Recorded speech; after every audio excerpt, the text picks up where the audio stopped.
Hindi ko alam. Yun ang masakit.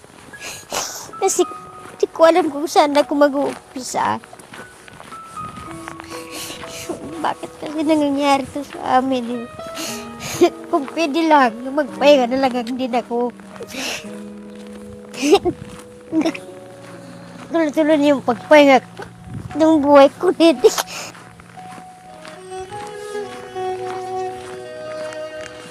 Ang solusyon sa problema, kapatid, kasing lapit lang ng tuhod at ng sahig. Luluhod ka lang. Kung dumadating ang problema sa buhay, paano natin makakalimutan yun na mawawala, mapapalapit tayo sa Diyos? Let us take everything that happens as a lesson to learn. Matuto tayo sa nangyayari sa buhay.